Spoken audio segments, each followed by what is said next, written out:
اعوذ باللہ من الشیطان الرجیم، بسم اللہ الرحمن الرحیم۔ میں یہاں موجود تمام مومنین کرام اور اپنے تمام ناظرین سے یہ عرض کرنا چاہتا ہوں، چونکہ ماضی میں ہمارے بزرگوں نے ایک سنت قائم کی تھی اور جس کی بڑی تاکید بھی ہے۔ روایت ہے چھٹے امام سے، ایک مرنے والے کو جو چیزیں فائدہ پہنچاتی ہیں ان میں تو ایک اس کی اپنی نیک اولاد جو اپنے خدا کی بارگاہ میں طلب مغفرت کرے، اور دوسری چیز وَمُصْحَفٌ يُقْرَأُ فِيهِ۔ 6 چیزیں سب کو بیان کرنے کا وقت نہیں ہے۔ قرآن مجید کی تلاوت جب کی جاتی ہے تو اس سے مرنے والے کے لیے اور مرحومین کے لیے ایصال ثواب کا بہترین ذریعہ ہوتا ہے۔ خدا کا شکر ہے کہ ہمارے ہاں مجالس اعزا کا آغاز معمولاً تلاوت کلام پاک سے ہوتا ہے، لیکن ایک چیز جو کم نظر آ رہی تھی وہ اجتماعی تلاوت قرآن پاک کا اہتمام۔ معمولاً قاری قرآن پڑھتا تھا اور یا لوگوں نے توجہ دی یا بعد قراءت کے وہ مسجد میں حاضر ہوئے، لہذا ایک مہم شروع کی گئی کہ ترویج قرآن خوانی کا سلسلہ رہنا چاہیے، تاکہ ابتدائے مجلس میں بالخصوص جو مجالس خصوصی ہوتی ہیں مومنین بیٹھیں اور ایک ساتھ 5-7 منٹ، بہت زیادہ نہیں 5-7 منٹ، مثلا اس وقت ہم لوگ معین کرتے ہیں کہ 2 صفحے کی تلاوت کریں گے، سننا نہیں ہے فقط بلکہ ساتھ ساتھ پڑھنا ہے، اور اس کے بعد انشاءاللہ قاری قرآن فراز منبر پر جا کر کے باقاعدہ تلاوت کلام پاک سے مجلس کا آغاز کریں گے انشاءاللہ۔ ہم سب کا شمار ان افراد میں ہو جو واقعی معنی میں قرآن کریم سے تمسک کرنے والے ہیں۔ ایک مل جل کر صلوات بھیجیے گا پر محمد و آل محمد، اللہم صلی علی محمد و آل محمد و علی محمد۔ اب آپ کے ہاتھ میں جو بھی پارہ ہے آپ حضرات خود 2 صفحے کی کم سے کم تلاوت کر لیجئے، اور اس کے بعد انشاءاللہ قاری قرآن۔ اعوذ باللہ من الشیطان الرجیم، بسم اللہ الرحمن الرحیم۔ عما یتساءلون عن النبأ العظیم الذی هم فیہ مختلفون کلا سیعلمون ثم کلا سیعلمون ألم نجعل الأرض مهادا والجبال أوتادا وخلقناكم أزواجا وجعلنا نومكم سباتا وجعلنا الليل لباسا وجعلنا النهار معاشا وبنينا فوقكم 7 شدادا وجعلنا سراجا وهاجا وأنزلنا من المعصرات ماء ثجاجا لنخرج به حبا ونباتا وجنات ألفافا إن يوم الفصل كان ميقاتا يوم ينفخ في الصور فتأتون أفواجا وفتحت السماء فكانت أبوابا وسيرت الجبال فكانت سرابا إن جهنم كانت مرصادا للطاغين مآبا لابثين فيها أحقابا لا يذوقون فيها بردا ولا شرابا إلا حميما وغساقا جزاء وفاقا إنهم كانوا لا يرجون حسابا وكذبوا بآياتنا كذابا وَكُلَّ شَيْءٍ أَحْصَيْنَاهُ كِتَابًا فَذُوقُوا فَلَن نَّزِيدَكُمْ إِلَّا عَذَابًا إِنَّ لِلْمُتَّقِينَ مَفَازًا حَدَائِقَ وَأَعْنَابًا وَكَوَاعِبَ أَتْرَابًا وَكَأْسًا دِهَاقًا لَا يَسْمَعُونَ فِيهَا لَغْوًا وَلَا كِذَّابًا جَزَاءً مِّن رَّبِّكَ عَطَاءً حِسَابًا رب السماوات والأرض وما بينهما الرحمن لا يملكون منه خطابا يوم يقوم الروح والملائكة صفا لا يتكلمون إلا من أذن له الرحمن قال صوابا ذلك اليوم الحق فمن شاء اتخذ إلى ربه مآبا إنا أنذرناكم عذابا قريبا يوم ينظر المرء ما قدمت يداه ويقول الكافر يا ليتني كنت ترابا صدق اللہ العلی العظیم.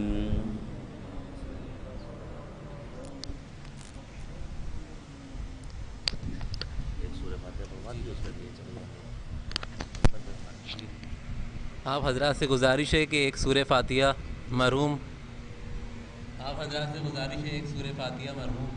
مرحومہ ملکہ بیگم بنت سید سلطان احمد مرزا، مرضیہ بیگم بنت الفت حسین وکل مومنین و مومنات کو پڑھ کے بخش دیں.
اللهم صل على محمد وآل محمد.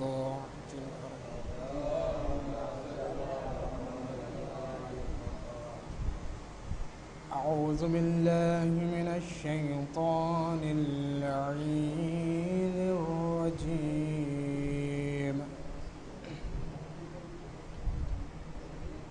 بسم الله الرحمن الرحيم.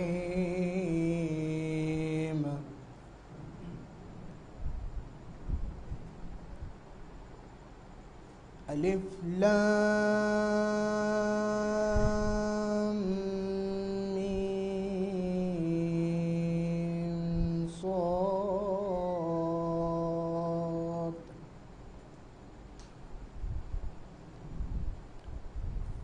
كتاب أنزل إليك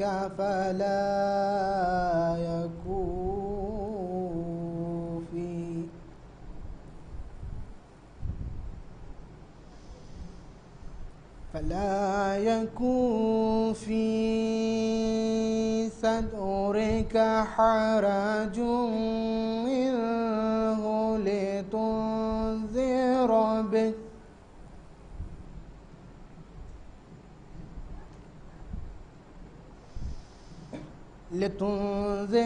به وذكرى للمؤمنين.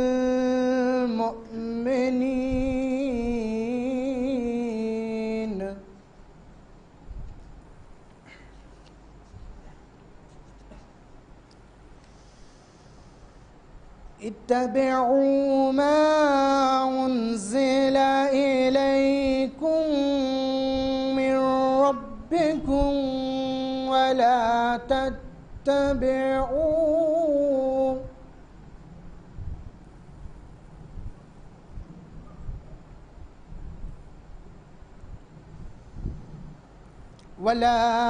تتبعوا من دونه أولياء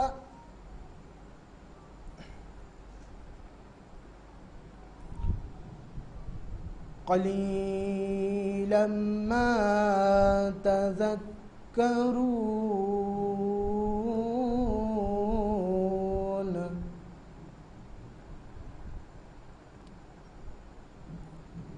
وكم من قرية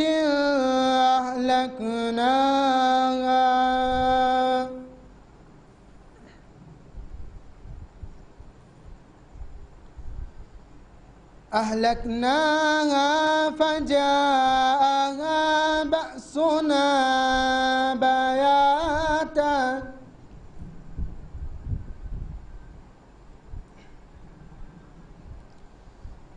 بياتا أو هم قائلون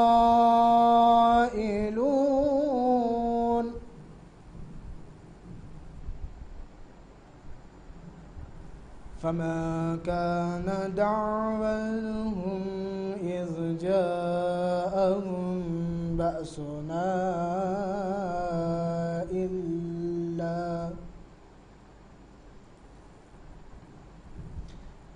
إلا أن قالوا إنا كنا ظالمين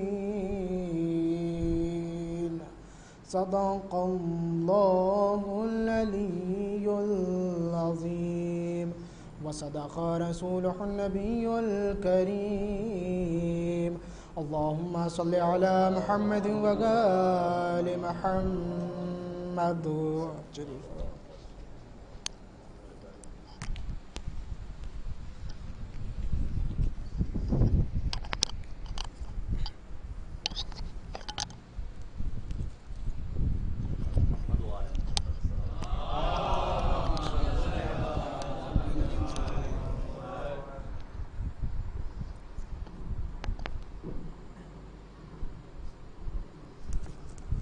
باواز بلند نعرہ صلوات.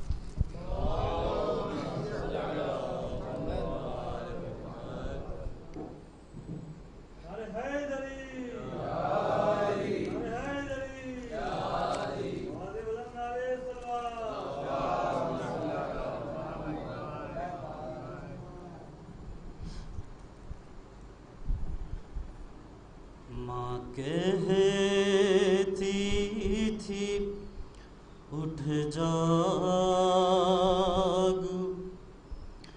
میری جان سکینہ ماں کہتی تھی اٹھ جاگ میری جان سکینہ اٹھ گھر کو چلے کھل گیا زندان سکینہ ماں کہتی تھی اٹھ جاگ میری جان سکینہ بالی جو تیرے شمر نے چھینے وہ دلا دوں ایک ننھی سی چادر میں تیرے سر پہ اڑا دوں گھر جانے کا اب ہو گیا سامان سکینہ ماں کہتی تھی اٹھ جاگ میری جان سکینہ ایک بار میرے سینے سے لگ جا ذرا اٹھ کر کہتی تھی یہ ماں قبر سکینہ سے لپٹ کر کچھ دیر کے ہیں ہم تیرے مہمان سکینہ ماں کہتی تھی اٹھ جاگ میری جان سکینہ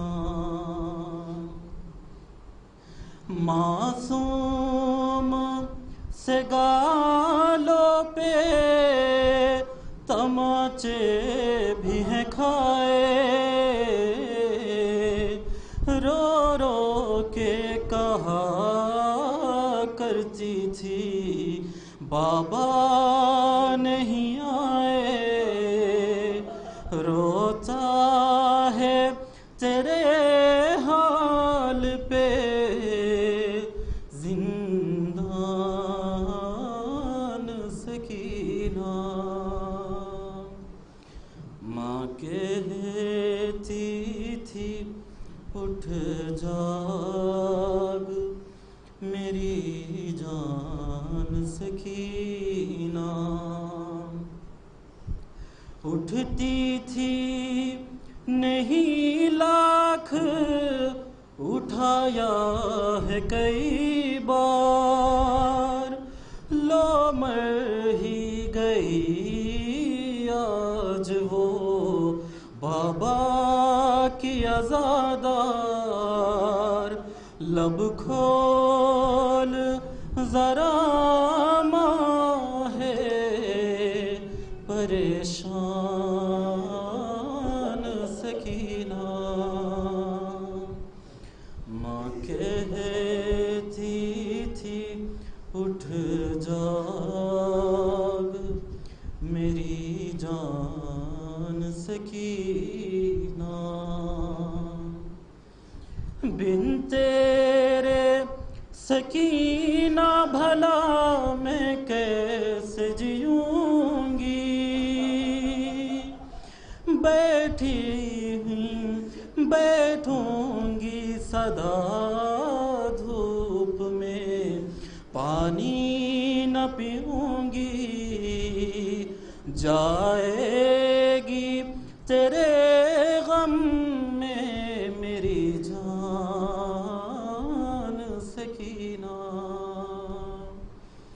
ماں کہتی تھی اٹھ جاگ میری جان سکینہ،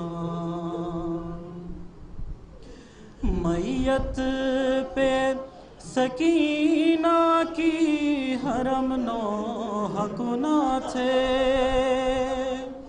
چہرے پہ سکینہ کے تماچوں کے نشان تھے،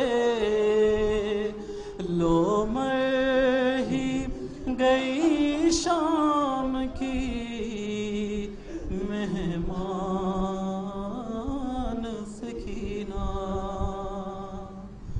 ماں کہتی تھی اٹھ جاگ میری جان سکینہ،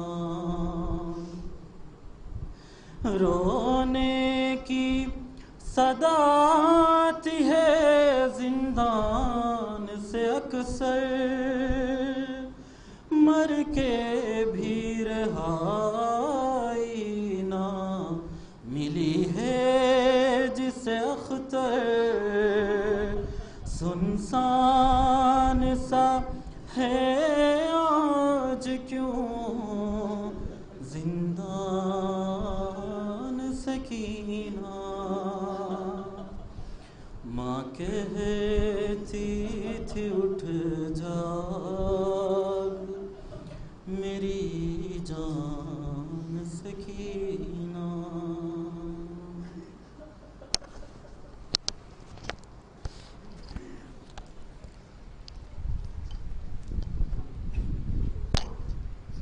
میں نہایتی ادب و احترام کے ساتھ گزارش گزار ہوں حجت الاسلام والمسلمین عالی جناب مولانا سید حیدر عباس صاحب قبلہ سے کہ وہ تشریف لائیں اور مجلس کو خطاب کریں، آپ حضرات نعرہ صلوات سے ان کا استقبال کریں۔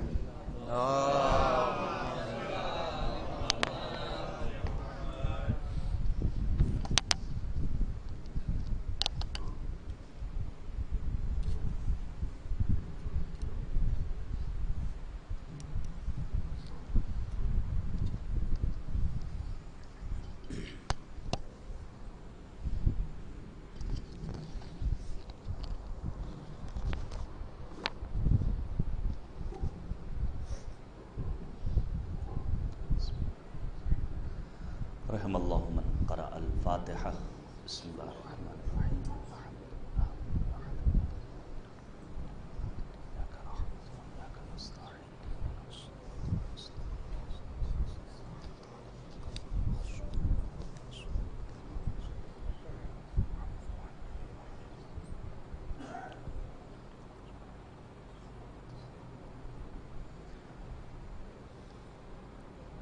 ماشاء اللہ لا حول ولا قوة الا باللہ العلی العظیم.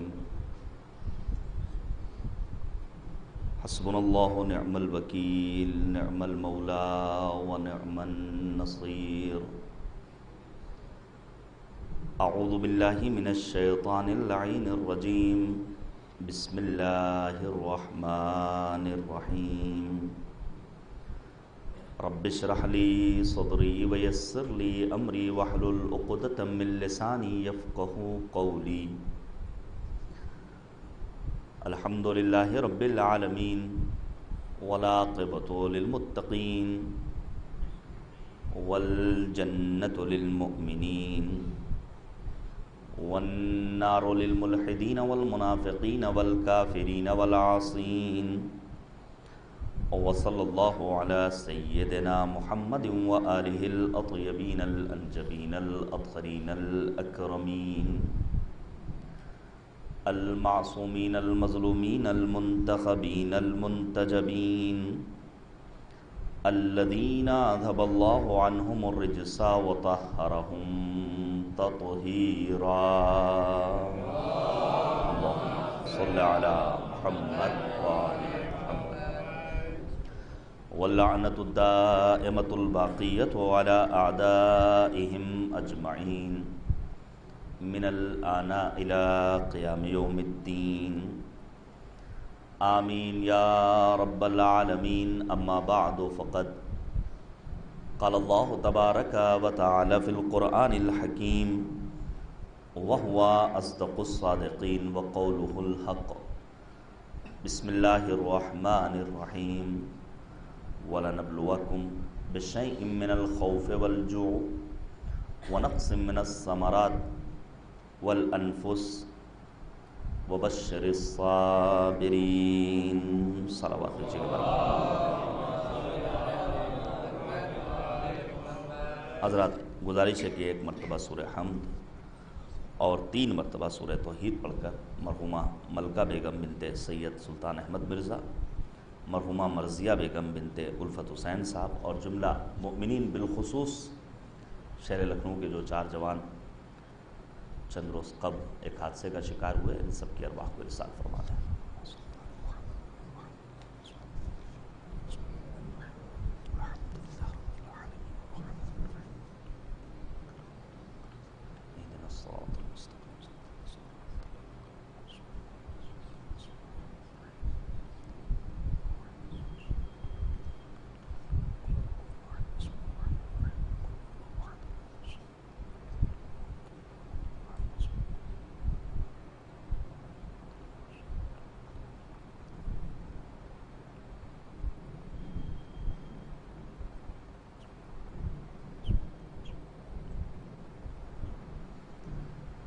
عزیزان گرامی، ایک ایسی مجلس اعزا جو ماں کے اصال ثواب کے لیے منعقد کی گئی ہے. سب سے پہلے تو ہمیں ان مجالس اعزا کا مقصد سمجھنا ہوگا. چونکہ آ گیا ہے ماہ ذیقعد، چند دنوں کے بعد انشاءاللہ جشن منایا جائے گا کریم اہل بیت حضرت فاطمہ معصومہ اور آپ کے برادر بزرگوار عالم آل محمد غریب طوس معین الضعفاء غریب الغرباء سامن الحجج حضرت امام علی رضا علیہ السلام. لہذا مولا کی ایک حدیث سے گفتگو شروع کرنا چاہتا ہوں. امام رضا فرماتے ہیں رحم اللہ عبدا احیا امرنا. خدا کی رحمتیں اس بندے کے شامل حال ہوں کہ جو ہمارے امر کو زندہ کرتا ہے. اب اصل تہروی راوی ہیں، فوراً سوال کرتے ہیں وَكَيْفَ يُحْيِي أَمْرُكُمْ، مولا آپ کا امر زندہ کیسے ہوگا؟ مولا جواب دیتے ہیں ان یتعلم علومنا ویعلمها الناس. انسان ہمارے علوم کو سیکھے اور پھر دوسروں کو سکھائے۔ اس کے بعد کا فقرہ بہت قیمتی ہے، فَإِنَّ النَّاسَ لَوْ عَلِمُوا مَحَاسِنَ كَلَامَنَا لَاتَّبَعُونَا۔ اگر لوگوں کو ہمارے کلام کے محاسن کا، ہمارے کلام کی زیبائی کا علم ہو تو لوگ خود بخود ہماری جانب کھنچتے ہوئے نظر آئیں گے۔ کیا ہے دین کی حقیقت، کیا ہے واقعی دینداری، کیا ہے قرآن کا پیغام، کیا ہے والدین کا مرتبہ، کیا ہے اولاد کے تئیں والدین کے فرائض، اسے جاننے کے لیے یہ بہترین پلیٹ فارم ہے مجالس ازا۔ قرآن حکیم میں پروردگار سورہ بقرہ میں ارشاد فرما رہا ہے وَلَنَبْلُوَكُمْ بِشَيْءٍ مِّنَ الْخَوْفِ وَالْجُوعِ، ہم تمہیں آزمائیں گے، کبھی خوف میں مبتلا کر کے، کبھی بھوک میں مبتلا کر کے، کبھی تمہارے مال میں کمی کر کے، کبھی تمہیں جسمانی اذیت میں مبتلا کر کے، الغرض مختلف طرح کے امتحانات میں مبتلا کریں گے۔ اور پھر مالک کہتا ہے وَبَشِّرِ الصَّابِرِينَ، لیکن بشارت ہے کس کے لیے؟ صبر کرنے والوں کے لیے۔ توجہ کیجئے گا، قرآن مجید میں پروردگار عالم نے امتحان کے لیے مختلف لفظیں استعمال کی ہیں۔ مثال کے طور پر کلمہ بلا، جیسے یہی آیت کریمہ، ظاہراً اگر اشتباہ نہ کروں آیت نمبر 155 ہے سورہ بقرہ کی، وَلَنَبْلُوَكُمْ بِشَيْءٍ مِّنَ الْخَوْفِ وَالْجُوعِ۔ کہیں پر پروردگار عالم نے امتحان کے لیے خود کلمہ امتحان کو استعمال کیا ہے، کہیں کلمہ تمہیز کو استعمال کیا ہے۔ اسی طرح امتحان کے لیے ایک اور لفظ استعمال کیا کریم پروردگار نے، لفظ فتنہ۔ مثلا سورہ عنکبوت میں مالک کہتا ہے احسب الناس ان یترکوا ان یقولوا آمنا وہم لا یفتنون، کیا لوگوں نے یہ گمان کر رکھا ہے کہ ہم انہیں آزمائیں گے نہیں؟ وَلَقَدْ فَتَنَّا الَّذِينَ مِن قَبْلِهِمْ، ہم نے تو ان سے پہلے والوں کو بھی آزمایا ہے۔ اور جو ان امتحانات میں ثابت قدم رہ گیا، توجہ کیجئے گا، ایصال ثواب کی مجلس ادا ہے، بسا اوقات آپ کے ذہنوں میں یہ باتیں پہنچتی ہوں گی، کیسا سوال، کیسا جواب، ہم تو امیر المؤمنین کے چاہنے والے ہیں، یقیناً اس محبت پر ہمیں ناز ہے، اور یہ محبت وقت موت حتی عالم برزخ میں ہمیں فائدہ بھی پہنچائے گی، لیکن کب؟ جب محبت کے تقاضوں کو پورا کرتے ہوں۔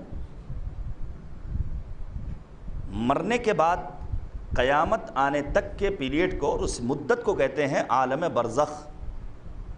عالم برزخ میں ہم سے سوال ہوگا، تو کیا وہاں ہونے والا سوال دنیا کے سوالات کی طرح ہوگا کہ پرچہ لیک ہو گیا، جو رٹ کر گئے لکھ کر چلے آئے، سوال کچھ تھا جواب کچھ اور لکھا ہے، پاس بھی ہو گئے؟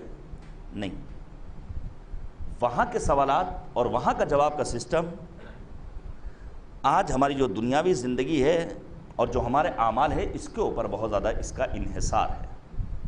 آپ توجہ کیجئے گا، لفظ فتنہ پروردگار نے قرآن مجید میں مختلف مقامات پر استعمال کیا ہے۔ روایت سناؤں آپ کو، صادق آل محمد حضرت امام جعفر صادق علیہ السلام، مولا امام صادق کے پاس ایک شخص آتا ہے اور آنے کے بعد کہتا ہے اے فرزند رسول، حقیقت عبودیت کیا ہے؟ آپ توجہ کیجئے گا، آج لوگ سمجھتے ہیں دین کا پابند ہونا بہت سخت کام ہے، اور جب ہمارے یہ جوان اور نوجوان برادران دین کی راہ میں آگے بڑھتے ہیں تو بسا اوقات ان کو اذیتوں کا سامنا کرنا پڑتا ہے۔ ہو سکتا ہے ماں باپ ہی کہتے ہوں تمہارا کوئی اور ہم و غم نہیں سوائے دین کے، سوائے نماز کے، سوائے دینی کلاسز کے اہتمام کے۔ نہ جانے کتنے ایسے پڑوسی ہوں گے جو والدین کو کہتے ہوں گے تمہارے بچوں کو ہو کیا گیا ہے؟ کیوں؟ کیونکہ ہم نے دین کو سمجھا نہیں ہے، اور یہ مجالس آزاد دین فہمی کا شعور حاصل کرنے کے لیے اور دین فہمی کے لیے بہترین ذریعہ ہے۔ آپ توجہ کیجئے گا، یہ جو بسا اوقات ہمارے ذہنوں میں بیٹھا ہوتا ہے کہ عبادت اس وقت تک ہم نہیں کر سکتے ہیں جب تک فلاں جگہ پر نہ پہنچ جائیں، جب تک وہ وقت نہ آ جائے۔ ہاں کچھ عبادتیں ہیں ایسی جن کا وقت معین ہے، جن کے لیے جگہ معین ہے۔ حج ہندوستان میں نہیں ہو سکتا ہے، حج کے لیے میں جانا پڑے گا مکہ مکرمہ، مناسک حج کو انجام دینا ہوگا۔ زندگی میں ایک بار واجب ہے اور سال میں ایک مرتبہ یہ عبادت انجام دی جا سکتی ہے، لیکن اکثر عبادتیں وہ ہیں جنہیں انجام دینے کے لیے نہ جگہ معین ہے، نہ وقت معین ہے۔ ہاں یہ ضرور ہے کہ اگر انسان فلاں جگہ پر جا کر اس عبادت کو انجام دے گا تو اس کے نمبر میں اضافہ ہو جائے گا۔ ایک نماز جو ہم اپنے گھر میں پڑھ رہے ہیں اس کا نمبر کچھ اور ہے، یہی نماز اگر شہر کی جامع مسجد میں، محلے کی مسجد میں جا کر پڑھ رہے ہیں اس کا ثواب کچھ اور ہے، یہی نماز اگر ہم مسجد الحرام میں جا کر ادا کر رہے ہیں تو اس کا ثواب کچھ اور ہے۔ ایک دعا جو ہم اپنے گھر میں بیٹھ کر کے خدا کی بارگاہ میں طلب کر رہے ہیں اس کا فلسفہ کچھ اور ہے، یہی دعا اگر زیر قبہ امام حسین کربلا معلیٰ پہنچ کر طلب کی جائے تو اس کا مرتبہ کچھ اور ہے۔ امام صادق سے آنے والے نے سوال کیا ہے، مولا یہ بتائیے حقیقت عبودیت کیا ہے؟ ایک جملہ میں نے فیس بک پر ابھی ایک دو روز قبل دیکھا تھا، بڑی اچھی بات تھی، اور ظاہراً آیت اللہ حسن زادہ آملی کا یہ فقرہ ہے کہ شیطان نے لاکھوں برس سے عبادت کی، شیطان عابد تو بنا لیکن اپنے آپ کو عبد نہیں بنا سکا۔ ہمیں عابد بھی بننا ہے، عبد بھی بننا ہے۔ میں پھر آپ کے سامنے دو ٹوک کہنا چاہتا ہوں اور بغیر کسی ڈر اور خوف کے بے دریغ کہ کسی کے ایمان کو پرکھنا ہو تو بڑے بڑے سجدوں کے نشانات مت دیکھیے، یہ مت دیکھیے کہ اول صف میں نظر آ رہا ہے، لا تنظروا الى طول رکوعہم ولا الى سجودہم، خبردار کبھی بھی کسی کے ایمان کو پرکھنے کے لیے اس کے لمبے لمبے رکوع، اس کے سجدوں کو مت دیکھنا، پھر کیا کریں؟ بل تنظروا الى صدق الحدیث واداء الامانہ، یہ دیکھو اس کی گویائی میں صداقت ہے یا نہیں، یہ دیکھو اس کے یہاں امانت داری ہے، اس کے معاملات کیسے ہیں، لین دین کیسا ہے۔ جیسے ہی امام صادق سے اس نے سوال کیا، مولا یہ بتائیے حقیقت عبودیت کیا ہے، کیسے عبد محض بنا جا سکتا ہے کریم پروردگار کا؟ مولا فرماتے ہیں جس انسان کے اندر تین کوالٹی پیدا ہو جائے وہ سمجھ جائے کہ واقعی معنی میں وہ عبد پروردگار ہے۔ پہلی صفت، پہلی کوالٹی کہ اللہ نے جو کچھ اسے دیا ہے، ملنے والی نعمت پروردگار کو وہ اپنی ملکیت شمار نہ کرے۔ عزیزان گرامی یہ ایک جملہ یاد رکھیے گا، اور جب یہ جملہ ہمارے ذہنوں میں بیٹھ جائے گا تو کبھی بھی ہم راہ خدا میں خرچ کرنے سے پیچھے نہیں ہٹیں گے، ہم کبھی بھی پیچھے نہیں ہٹیں گے کہ یہ تو پیسے کم ہو جائیں گے جو اللہ نے ہمیں دے رکھا ہے، یہ تو ہماری اپنی ملکیت ہے۔ اسی لیے قرآن کریم میں پڑھیے گا، قرآن سمجھ کر پڑھنے کی عادت ڈالیے۔ قرآن نے کہیں بھی مطالبہ نہیں کیا ہے جو کچھ اللہ نے تمہیں نعمت دی ہے، جو تمہاری ملکیت ہے، تم اپنی ملکیت میں سے راہ خدا میں خرچ کرو، بلکہ قرآن کہتا ہے مما رزقناہم ينفقون، جو ہم نے تمہیں دیا ہے اسے راہ خدا میں تم انفاق کرو۔ تو پہلی کوالٹی، کسی بھی چیز کو اپنی نعمت، اپنی ملکیت نہیں شمار کرنا ہے۔ دوسری چیز، امام فرماتے ہیں حقیقت عبودیت کو سمجھنا ہے تو یہ کوالٹی بھی پیدا کرنی ہوگی کہ تم اس بات کو اپنے ذہن میں محفوظ کر لو کہ کسی بھی کام کے لیے حقیقی مدبر تمہاری ذات نہیں ہے، حقیقی تدبیر کرنے والی ذات ذات کریم پروردگار ہے۔ ذہن میں رکھیے گا، امتحان کے لیے مختلف الفاظ، ان میں ایک لفظ ہے فتنہ۔ جناب سلیمان کون سے پیغمبر ہیں جنہیں اللہ نے مالدار ترین پیغمبر بنایا؟ اور میں پھر گزارش کروں گا اپنے سماج کے تمام افراد سے، اپنے تمام سننے والوں سے جو براہ راست سن رہے ہیں، ناظرین سے، جس دن سماج میں انبیاء کرام علیہم الصلاۃ والسلام کی زندگیوں کا پڑھنے کا شوق پیدا ہو گیا اور انہیں معلوم ہو گیا کہ انبیاء میں بھی کچھ غریب تھے، کچھ امیر تھے، کچھ مالی تنگدستی کے شکار تھے، کچھ کو اللہ نے دولت سے نوازا تھا، اس دن سماج سے بہت سارے مسائل حل ہو جائیں گے۔ آج سماج میں بہت سارے مسائل صرف اس لیے ہیں کہ ان کے ہاں تو ہر کمرے میں ایسی ہے، ہمارے پاس تو کولر بھی نہیں ہے۔ انبیاء کرام جب ایک طرح کے نہیں ہیں مالی اعتبار سے تو ہم اور آپ کیسے ہو سکتے ہیں؟ سلیمان کون سے پیغمبر ہیں جنہیں اللہ نے دولت سے نوازا ہے اور اتنی عظیم حکومت کے مالک ہیں جناب سلیمان پیغمبر کہ ہواؤں پر بھی آپ کا قبضہ ہے۔ جناب سلیمان کا امتحان اللہ نے کیسے لیا؟ لکھا ہے علماء نے، جناب سلیمان نے کئی شادیاں کی تھیں اور اس شادی کا فلسفہ کیا انہوں نے محسوس کیا تھا کہ ہمیں بہت ساری اولادیں ہوں گی اور ایک یہاں کی حکومت کی باغ ڈور سنبھالے گا، دوسرا وہاں چلا جائے گا، تیسرا ادھر سنبھال لے گا، چوتھا ادھر سنبھال لے گا۔ لیکن قرآن مجید کے سورہ مبارکہ 7 کی آیت نمبر 34 پروردگار کیا کہتا ہے؟ وَلَقَدْ فَتَنَّا سُلَيْمَانَ وَأَلْقَيْنَا عَلَى جَسَدِهِ كُرْسِيًّا، ہم نے سلیمان کا امتحان لیا اور انہیں ایک ناقص الخلقت اولاد کی نعمت سے نوازا۔ شادیاں کس لیے کی تھیں؟ بہت ساری اولاد ہوں گی جو فلاں فلاں جگہ کی حکومت کی باغ ڈور سنبھالیں گی، اللہ نے انہیں ایک ناقص الخلقہ بیٹا دیا جو ایک ڈھانچے کے مانند کرسی پر پڑا ہوا تھا۔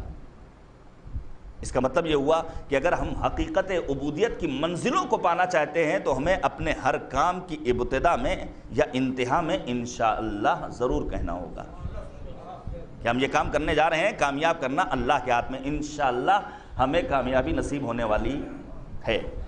عزیزان گرامی، پھر امام صادق نے اور بھی باتیں بیان کی، میں منزل سے دور نہیں ہونا چاہتا ہوں۔ تو ہماری اور آپ کی ذمہ داری کیا ہے کہ ہم اپنے آپ کو منزل امتحان کے لیے تیار رکھیں۔ امتحان اللہ مختلف راستوں سے لیتا ہے، کبھی بھوک میں مبتلا کر کے، کبھی پیاس میں مبتلا کر کے، کبھی خوف میں مبتلا کر کے، کبھی مالی نقصان میں مبتلا کر کے۔ ان تمام امتحانات کی منزلوں کو طے کیا ہے صدیقہ طاہرہ بنت پیغمبر شجنت المصطفیٰ حضرت فاطمۃ الزہرا سلام اللہ علیہا۔ بڑی باعظمت ذات ہے، چونکہ ایک ماں ایک خالہ، دو خواتین کے ایصال ثواب کی مجلس اعزا ہے، لہٰذا میں نے جناب زہرا کے کردار اور ان کی سیرت کو بیان کرنا مناسب سمجھا۔ عظیم الشان ذات ہے جناب بنت پیغمبر کی، متاع حق و صداقت ہیں فاطمہ زہرا، خدا کے دین کی عزت ہیں فاطمہ زہرا، امیر ملک طہارت ہیں فاطمہ زہرا، رئیس محفل عطرت ہے فاطمہ زہرا، طہارتوں میں پلی آیتوں میں کھیلی ہیں، علی ہیں 12 مگر فاطمہ اکیلی ہیں۔ صلوات بھیجیے گا بر محمد و آل محمد۔ جناب زہرا مرضیہ وہ عظیم ذات جس کے لیے پیغمبر کہتے ہیں ان اللہ یغضب لغضب فاطمہ ویرضی لرضاہا، فاطمہ کے غضبناک ہونے سے خدا غضبناک ہوتا ہے، فاطمہ کے راضی و خوشنود ہونے سے خدا راضی ہوتا ہے۔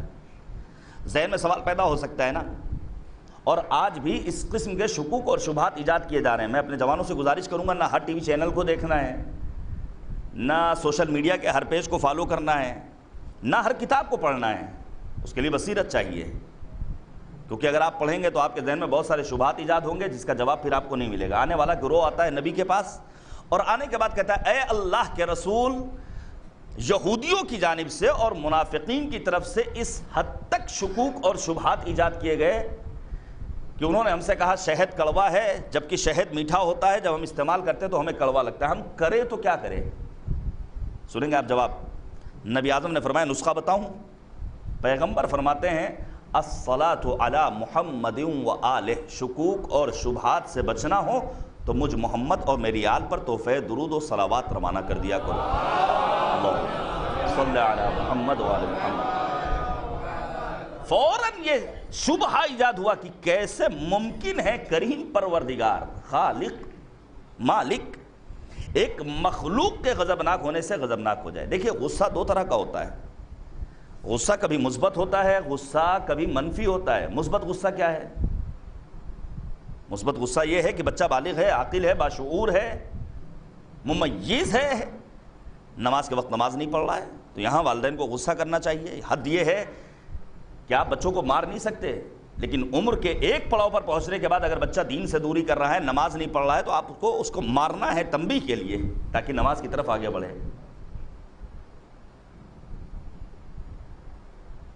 بلا سبب غصہ، بیوی کے اوپر غصہ، تم نے سلنڈر 15 دنوں میں ختم کر دیا۔ سلنڈر کی قیمت روز بروز بڑھ رہی ہے، 1050 روپے کے آس پاس قیمت ہے، سبسڈی آئے گی تو آئے گی، دیکھا جائے گا، فی الحال تو نہیں آ رہی ہے۔ تو کیا ہمیں حق ہے کہ ہم خاتون خانہ پر غصہ کریں؟ بیوی پر، بہن پر، ماں پر؟ فہرست تو ہماری بنائی ہوئی ہے، یہ کھانا ہے۔ گیس ایجنسی کے اوپر غصہ کرنا ہے، گورنمنٹ کے اوپر غصہ کرنا ہے، جتنا ہمارا آئین ہم سے مطالبہ کرتا ہے اس حد تک تو ہم بول سکتے ہیں۔ تو غصہ کبھی مثبت ہے، غصہ کبھی منفی ہے۔ آج دنیا میں جب سروے کیا گیا، اور یہ چند برس پہلے کی رپورٹ ہے، 34% بچے جو بلا حربی کا شکار ہیں وہ اپنے ماں باپ کے بے تکے غصے کے نتیجے میں آپس میں لڑتے ہیں بلا سبب۔ بلا سبب۔ تو کیا جناب زہرائے مرضیہ کا غصہ معاذ اللہ منفی غصہ تھا جو ہم اور آپ کرتے ہیں، جو سماج کے افراد کرتے ہیں؟ نہیں، زہرائے مرضیہ کا غصہ منفی نہیں تھا، مثبت غصہ تھا۔ اب وہ جگہ تلاش کرنی ہوگی کہ وہ جگہیں کون کون سی ہیں جہاں غصہ مثبت ہوتا ہے۔ توجہ کیجئے گا، جہاں بدعتیں سر چل کر بول رہی ہوں وہاں غصہ کرنا واجب ہے۔ بدعت کیا ہے؟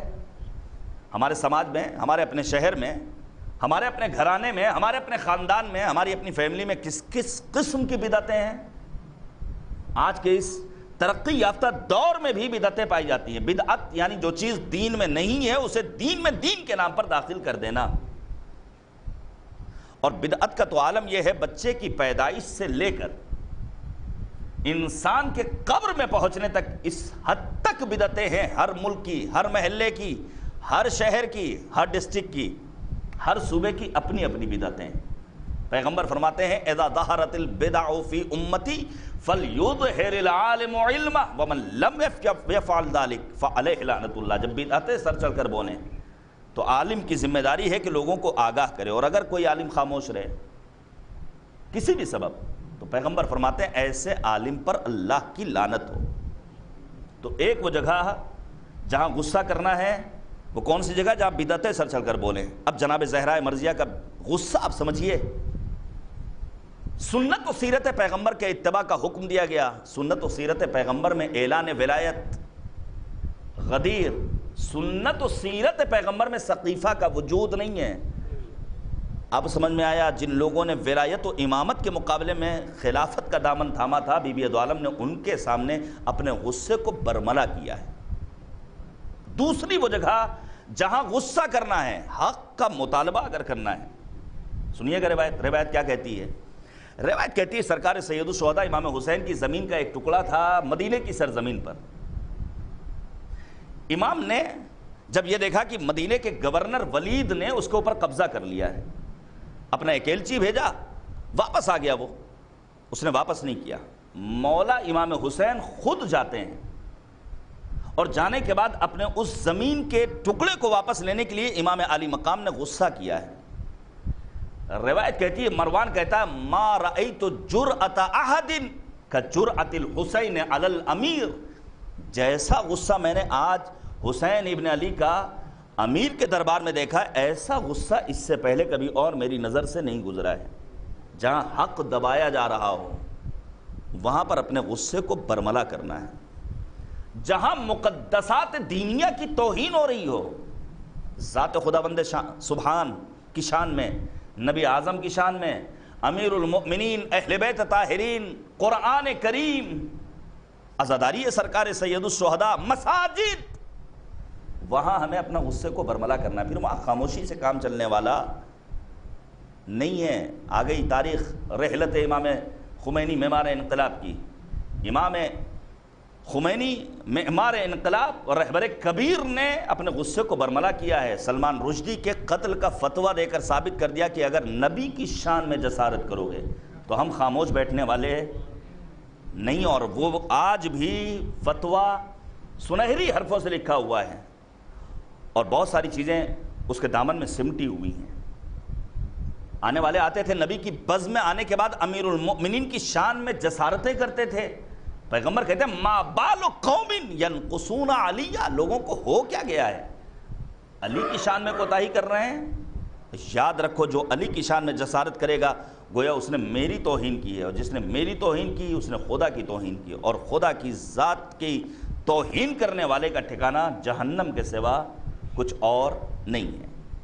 عزیزان گرامی، جناب زہرائے مرضیہ نے غصہ کیا، غضب فاطمہ غضب پروردگار قرار پایا۔ ایک اور فضیلت سن لیجئے، بی بی دو عالم کے 9 نام کم سے کم بیان کیے ہیں امام نے۔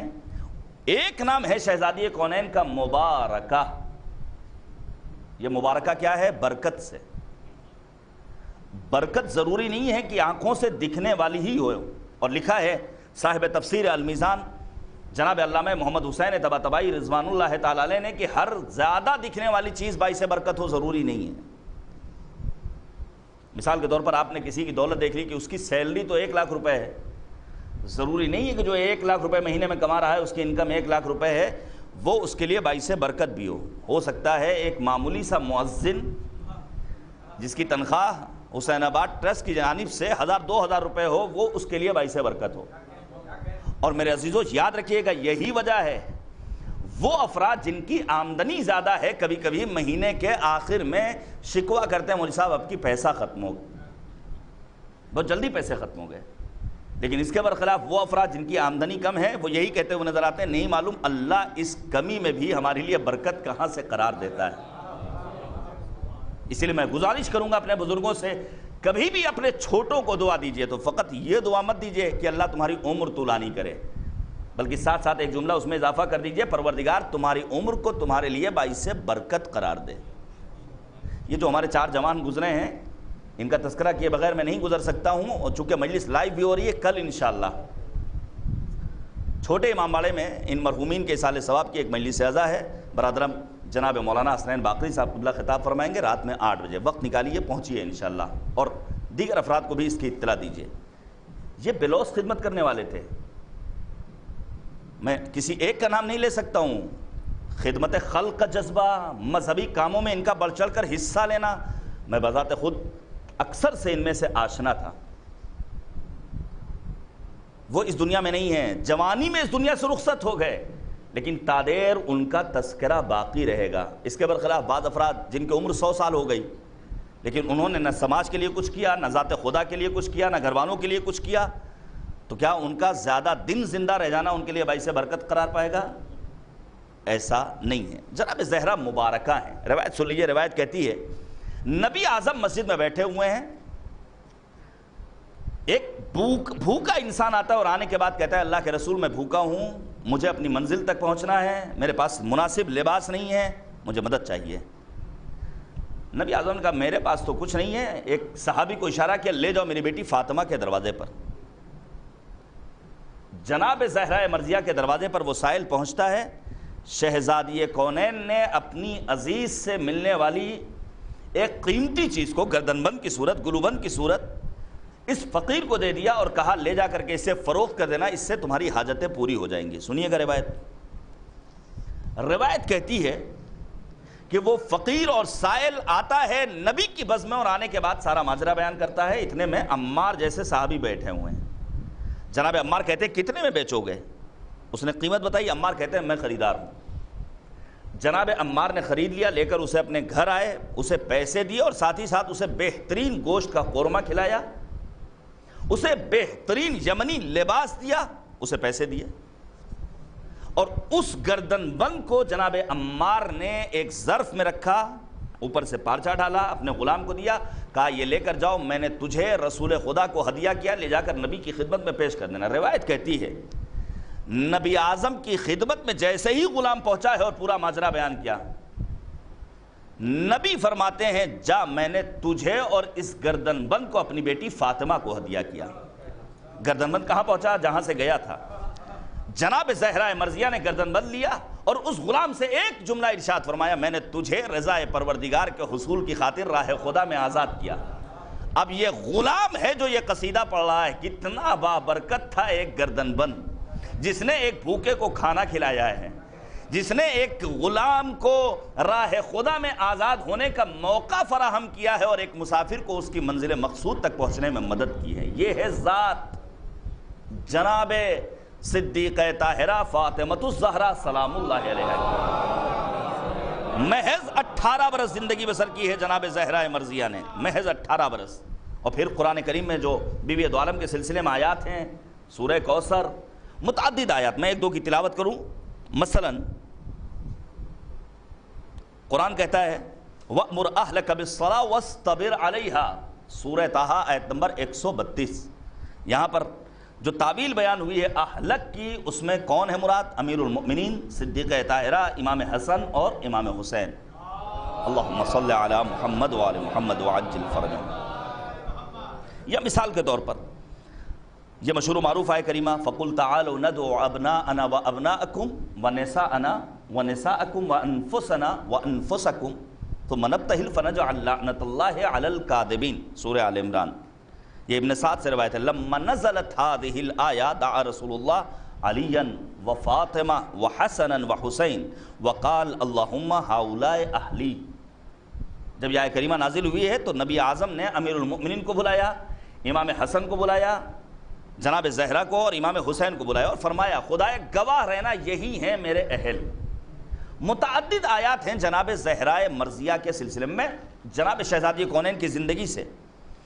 دو باتیں پیش کرنا چاہتا ہوں اور بات کو تمام بھی کرنا ہے وقت کے اندر۔ پہلی بات جناب زہرائے مرضیہ کا وہ صبر جس کے لیے قرآن نے اعلان کیا وَلَنَبْلُوَكُمْ بِشَيْءٍ مِّنَ الْخَوْفِ وَالْجُوعِ، ہم تمہیں آزمائیں گے بھوک کے ذریعے، مال میں کمی کے ذریعے، خوف کے ذریعے، اور ان تمام امتحانات میں شہزادی کونین نے بہترین اور نمایاں کامیابی حاصل کی ہے۔ آپ توجہ کیجئے گا، صبر، استقامت، پائیداری اتنی عظیم نعمت ہے کہ جس کے لیے مولا امام سجاد نے خدا کی بارگاہ میں جو دعا کی ہے اللہم انی اعوذ بک من ہیجان الحرص وثورۃ الغضب وغلبۃ الحسد وضعف الصبر، خدایا میں تیری بارگاہ میں پناہ طلب کرتا ہوں کہیں ایسا نہ ہو کہ میرے ہاتھ سے صبر کا دامن چھوٹ جائے۔ البتہ توجہ کیجئے گا، بعض الفاظ ہمارے سماج میں وہ ہیں جن کے معنی صحیح نہیں پہنچے، جیسے قناعت کے معنی صحیح نہیں پہنچے۔ جوان یہ سمجھتا ہے قناعت کا مطلب یہ ہے کہ دن بھر سونا اور پھر خدا سے یہ آرزو کر لینا کہ خدایا ہمارے رزق و روزی میں تو وسعت دے دے۔ ممکن نہیں ہے۔ قناعت کے معنی کاہلی کے نہیں ہیں، قناعت کے معنی تساہلی اور سستی کے نہیں ہیں۔ قناعت یعنی انسان صبح سے شام تک محنت کرے، مزدوری کرے، زحمت کرے اور پھر اللہ جو دے دے اس کے اوپر وہ اپنے آپ کو راضی کر لے، یہ ہے قناعت۔ اسی طرح صبر کے معنی بھی صحیح نہیں پہنچائے گئے۔ اگر کوئی انسان کسی کے اوپر ظلم کرے تو کیا ہم خاموشی سے ظلم سہتے رہیں؟ نہیں، یہ صبر نہیں کہلائے گا۔ ہاں، اللہ کی جانب سے ہونے والی آزمائشوں میں، مالک کی جانب سے ہونے والے امتحانات میں ہمیں اپنے آپ کو صبر کی منزلوں سے گزارنا ہے۔ پڑھیے گا، قرآن مجید میں 114 سورے ہیں، ان 114 سوروں میں سے 45 سورے وہ ہیں جس میں پروردگار نے کلمہ صبر کو استعمال کیا ہے۔ کہیں پروردگار نے صبر اور نماز کو ایک ساتھ استعمال کیا، یا ایھا الذین آمنوا استعینوا بالصبر والصلاۃ۔ اور جب کبھی یہ آیت کریمہ میں پڑھتا ہوں تو فوراً میرے استاد کی بات میرے ذہن میں آتی ہے جو قم میں کہا کرتے تھے کہ انسان کبھی یہ تصور نہ کرے کہ اس کے اعمال کا صندوقچہ فقط قیامت میں اس کے کام آنے والا ہے۔ یہ آیت کریمہ یہ بتا رہی ہے کہ تمہارے اعمال تمہیں اسی دنیا میں فائدہ پہنچانے والے ہیں۔ تبھی مالک مطالبہ کر رہا ہے اے صاحبان ایمان، اللہ سے مدد مانگو صبر کے ذریعے اور نماز کے ذریعے۔ کبھی پروردگار نے صبر اور شکر کو ایک ساتھ استعمال کیا ہے۔ وَذَكِّرْهُمْ بِأَيَّامِ اللَّهِ إِنَّ فِي ذَلِكَ لَآيَاتٍ لِكُلِّ صَبَّارٍ شَكُورٍ، سورہ ابراہیم میں یہ آیت موجود ہے۔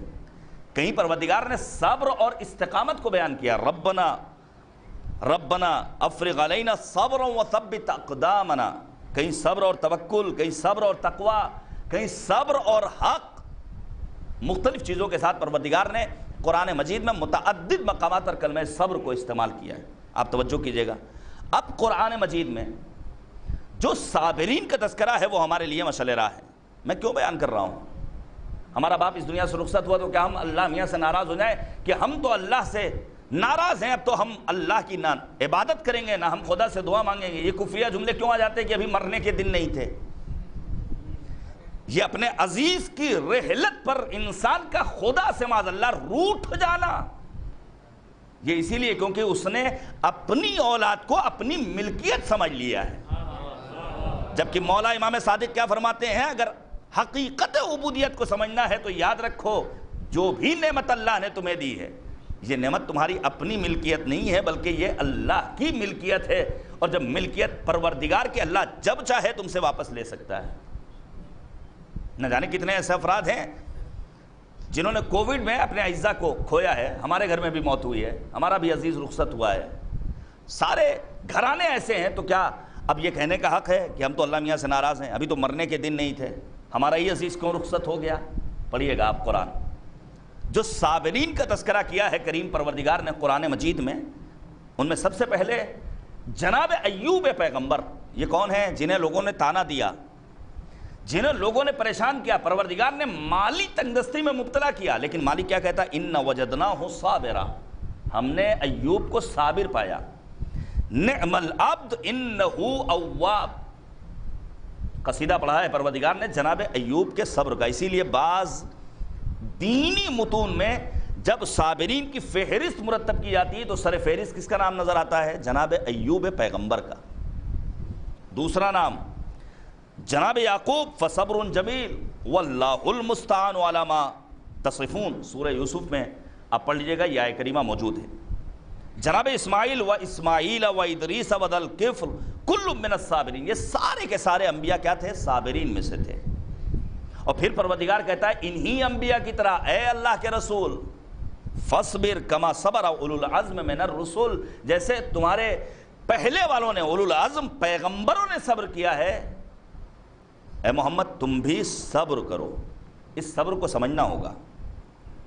جب انسان اپنے آپ کو صبر کی منزلوں تک پہنچا دے گا تو واقعی میں اس کی جزا کا علم بھی فقط ذات خداوند سبحان کو ہے۔ کیا کہا مالک نے؟ سلام علیکم بما صبرتم فنعم عقبی الدار، جو صبر کرتا ہے اللہ کی جانب سے فرشتے اس کے لیے تحفہ سلام لے کر آتے ہیں۔ یہ کم منزلت نہیں ہے ایک صابر کی۔ یا پھر انما یوفی الصابرون اجرہم بغیر حساب، ایسا اجر ملنے والا ہے جس کا حساب کوئی عام انسان نہیں لگا سکتا، ما فوق تصور۔ بہشت اس کی منتظر ہے، اولئک یجزون الغرفۃ بما صبروا، سورہ فرقان میں آیہ کریمہ موجود ہے۔ یا پھر اسے ملنے والا اجر دو برابر ہو جاتا ہے، اولئک یؤتون اجرہم مرتین بما صبروا، سورہ قصص میں آیہ کریمہ موجود ہے۔ اب آپ جناب زہرا مرضیہ کے صبر کی کیفیت کو دیکھیے کہ بیوی دو عالم نے کہاں کہاں صبر کیا ہے۔ پڑھیے گا سورہ مبارکہ بقرہ کی آیت نمبر 155 کو، مالک کیا کہتا ہے؟ وَلَنَبْلُوَكُمْ بِشَيْءٍ مِّنَ الْخَوْفِ وَالْجُوعِ وَنَقْصٍ مِّنَ الْأَمْوَالِ وَالْأَنفُسِ وَالثَّمَرَاتِ وَبَشِّرِ الصَّابِرِينَ۔ جناب زہرا مرضیہ نے خوف کے مقابلے میں جو صبر کا مظاہرہ کیا ہے، اور صرف صبر نہیں کیا ہے بلکہ ساتھ ہی ساتھ بی بی دو عالم شہزادی کونین نے قولی اعتبار سے، زبان کے لحاظ سے، عملی اعتبار سے اپنے آپ کو میدان عمل میں اتارا ہے۔ توجہ کیجئے گا آپ، جب سقیفہ کا دربار سجا لیا گیا، خلیفہ اول کی بعض نام نہاد مسلمانوں نے بیعت کر لی، عمر قنفذ امیر المؤمنین کے گھر کا محاصرہ کرنے کے لیے آگے بڑھتے ہیں، اور پھر یہ کہتے ہیں اے علی اگر تم نے بیعت نہیں کی تو تمہارے گھر کو آگ لگا دیں گے۔ اس موقع پر شہزادی کونین نے جو قولی مظاہرہ کیا ہے اور عملی اعتبار سے میدان میں اتری ہیں، بی بی دو عالم کیا فرماتی ہیں؟ ایھا الضالون المکذبون، اے گمراہ لوگو، اے جھوٹو، ماذا تقولون، تم کیا کہہ رہے ہو؟ وَأَيَّ شَيْءٍ تُرِيدُونَ، تم چاہتے کیا ہو، تمہارا مطالبہ کیا ہے؟ یا عمر اما تتق اللہ، کیا تجھے خدا کا خوف نہیں ہے؟ تدخلوا علی بیتی، میرے گھر میں داخل ہو جاؤ گے؟ اب حزبک الشیطان تخوفنی، حزب الشیطان سے تم مجھے ڈرانے کے لیے آئے ہو، دھمکانے کے لیے آئے ہو؟ وکان حزب الشیطان ضعیفا، جبکہ حزب الشیطان بہت کمزور ہے، بہت ناتباہ ہے۔ ہم حزب اللہ ہیں، حزب الشیطان سے ہم ڈرنے والے لوگ نہیں ہیں۔ یہ کس کا جملہ ہے؟ شہزادی کونین بنت پیغمبر حضرت فاطمہ الزہرا سلام اللہ علیہا۔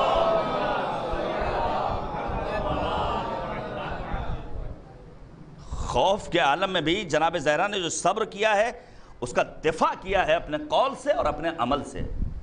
بھوک کا مرحلہ سنیں گے؟ میں بہت معذرت کے ساتھ آپ کے اس ایریے میں مجلس پڑھ رہا ہوں اور پیغام پہنچانا یہ میری ذمہ داری ہے۔ میں نے مسلسل اپنی زندگی کے 30 برس گزارے ہیں اس راہ میں، دینی تعلیم کے حصول میں، اور یہ سفر میرا جاری و ساری ہے۔ اور میں نے اپنا ذریعہ معاش ان مجالس کو قرار نہیں دیا ہے، آپ توجہ کیجئے گا۔ مثلا فرض کیجئے کووڈ کے دور میں شہر لکھنؤ میں راشن تقسیم ہوا 50 فیملی ممبرز کو، میں آگے بڑھ رہا تھا لیکن میں نے فوراً ہی روک لیا۔ تو کووڈ تو ختم ہو گیا، لاک ڈاؤن ختم ہو گیا، ان لاک چل رہا ہے، لوگوں کے کاروبار چل رہے ہیں، جو زحمتیں کر رہے ہیں وہ کما رہے ہیں، اور پھر کانے ہیں الحمدللہ۔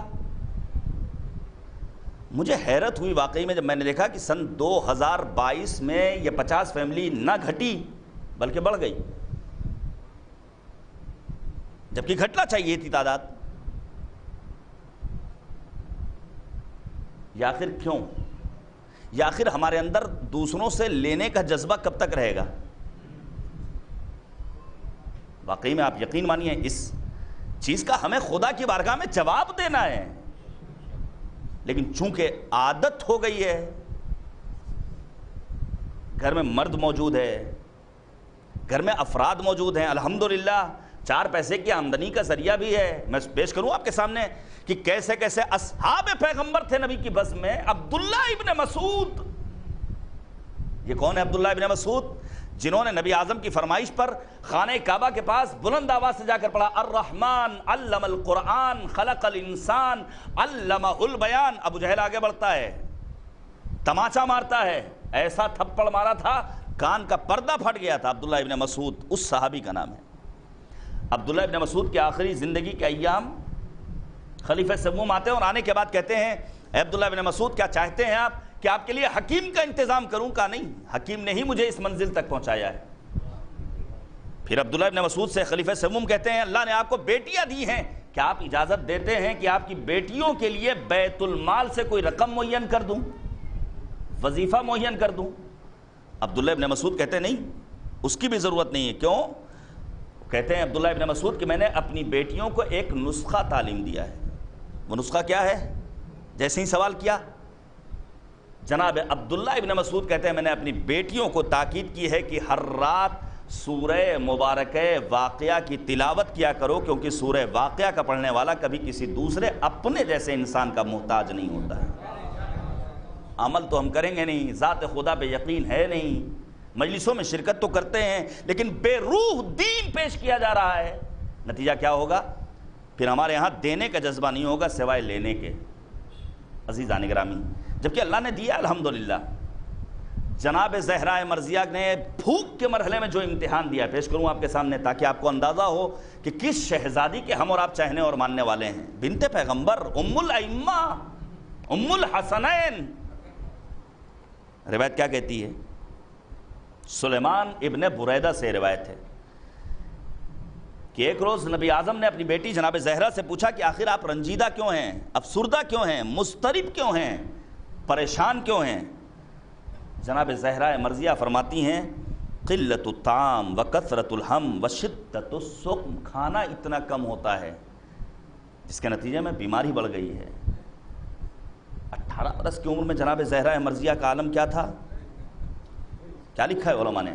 باقیت العین منحدت الرکن، ہڈی کا ڈھانچہ تھی بس، اس کے سوا کچھ اور نہیں۔ شہزادی کون ہے؟ جناب زہرا نے بھوک کا امتحان دیا ہے، لیکن بھوک کے مرحلے میں کہیں آپ کو نظر آتا ہے کہ کسی کے سامنے اپنے دستے سوال کو پھیلایا ہو شہزادی نے؟ نہیں، جو اللہ نے کم بھی دیا ہے اسے راہ خدا میں خرچ کرنے کا جذبہ دکھایا ہے بی بی دو عالم نے اور امیر المؤمنین سلام اللہ علیہ نے۔ اللہ نے ہمیں تو بہت کچھ دیا ہے، ہم ذرا سا مجلس میں کہیں جاتے ہیں فوراً ہم سوچتے ہیں کولر لگ جائے، پنکھے لگ جائیں۔ دیکھیے کتنے سارے پنکھے۔ کسی نے آغا بہاؤالدینی سے کہا تھا آغا بہاؤالدینی، آغا یہ گرمی بہت زیادہ ہے، تو مرحوم آیت اللہ بہاؤالدینی کہتے ہیں گرمی 3 مہینے ہے پھر گرمی ختم ہو جائے گی، تو ہم گرمی سے اتنا پریشان کیوں ہوتے ہیں؟ میں گزارش کروں گا ہاتھ جوڑ کر اپنے تمام سننے والوں سے، بڑے یوٹیوب چینلز مجلس کو لائیو کر رہے ہیں، کہ آپ پڑھیے گا جناب معصوم قم کی زیارت کو، پہلی ذیقعدہ ولادت جناب معصوم قم کی، اللہم صلی علی محمد وآل محمد، اور اس زیارت میں جو دعائیہ فقرات ہیں ان پر غور کیجئے گا۔ ایک مرتبہ ترجمہ پڑھیے آپ، کیا ہے؟ اللہم انی اسألک ان تختم لی بالسعادہ، خدایا میرا خاتمہ بخیر ہو، عاقبت بخیر ہو۔ توجہ کیجئے گا، دیکھیے وہ تیاگی بھی اس کی ابتدا اچھی ہوئی تھی، تو ابتدا کا فقط اچھا ہونا کافی نہیں ہے، کمال کیا ہے کہ انسان کی انتہا اچھی ہو۔ اس زیارت معصوم قم کے ضمن میں یہی دعا کرتا ہے ایک زائر، خدایا میرا خاتمہ بخیر ہو، بالکل حور کی طرح کہ خمار بارہبنکوی کو یہ کہنا پڑا کہ قبر حور پر کوئی ایک کاش یہ مصرع لکھ دے، شام دوزخ میں تو جنت میں سحر ہوتی ہے۔ عاقبت بخیری کی دعا اس کے بعد فلا تسلب منی ما انا فی، خدایا جو تو نے آج مجھے دے رکھا ہے میری ان نعمتوں میں کسی قسم کی کمی مت کرنا. اگر آج صرف پنکھا ہے، کولر دے نہ دے، کم سے کم پنکھے کو مجھ سے واپس نہ لے لینا. لیکن ہم کبھی کبھی سب کچھ ہوتے ہوئے بھی شکوہ کرتے ہیں، اللہ نے دیا ہی کیا ہے، بڑی پریشانی کا دور ہے. اسی لیے کہا گیا ہے معنویت میں ہمیشہ اپنے سے بہتر لوگوں کو دیکھو. یہ تو نماز شب بھی پڑھتا ہے، یہ تو روزانہ ایک جز قرآن مجید کی تلاوت بھی کرتا ہے، ہم تو صرف واجب ادا کرتے ہیں. معنویت میں اپنے سے بہتر لوگوں کو دیکھنا ہے، مادیت میں اپنے سے کم والوں کو دیکھنا ہے. اور میرے عزیزو یاد رکھیے گا، لکھنؤ میں ایسے گھرانے موجود ہیں جن کے پاس فقط ٹین شیڈ ہے 150 اسکوائر فٹ میں، 300 اسکوائر فٹ میں، اور کوئی پرسان حال نہیں ہے. ایسے ایسے لوگ موجود ہیں. اس شدید گرمی میں جب ٹمپریچر 50 کے آس پاس جا رہا ہے، لائٹ کی یہ صورتحال ہے، اے سی کا تصور ان کے لیے حرام ہے، لیکن وہ کبھی بھی شکوہ نہیں کرتے ہیں. ہم جیسے لوگ جنہیں اللہ نے چھت بھی دی ہے، جنہیں اللہ نے مادی ظاہری امکانات بھی دیے ہیں، وہ کبھی کبھی خدا کی بارگاہ میں شکوہ کرتے ہیں. جناب زہرائے مرضیہ کا میں امتحان پیش کروں کہ بی بی دو عالم نے مال میں کمی جیسے موقع پر کس طرح صبر کا مظاہرہ کیا ہے. بی بی فرماتی ہیں انی وابن عمی ما لنا فراش، میرے پاس، میرے ابن عم کے پاس بستر نہیں ہے، الا جلد کبش، سوائے ایک گوسفند کے کھال کے. پھر بی بی کہتی ہیں ننام علیہ باللیل، اسی ایک پوست پر رات میں ہم سوتے ہیں، وَنَعْلِفُ عَلَيْهِ، دن میں اسی پر اپنے جانوروں کو چارہ دیتے ہیں. اور پھر کہتی ہیں نازحنا بالنہار، یہ کون کہہ رہا ہے؟ شہزادی کون ہے؟ مالک جنت، جس کا شوہر قسیم النار والجنہ ہے. مال کی منزلوں میں امتحان دیا ہے شہزادی کونین نے، اور صبر کا مظاہرہ کیا ہے بی بی دو عالم نے. اسی لیے پیغمبر فرماتے ہیں اپنی بیٹی شہزادی کونین سے یا بنیہ اصبری، اے میری بیٹی صبر کرو. فإن موسیٰ بن عمران اقام مع امراتہ 10 سنین ما لہا فراش الا اباءۃ قطوانیہ، سوائے ایک ابا کے موسیٰ کے پاس کچھ بھی موجود نہیں تھا. اور پھر شہزادی کونین نے جسمانی اذیتوں کو برداشت کیا. جسمانی اذیت فقط وہ والی نہیں جس کے نتیجے میں بی بی کی شہادت ہوئی ہے، وہ تو ایک مرحلہ ہے.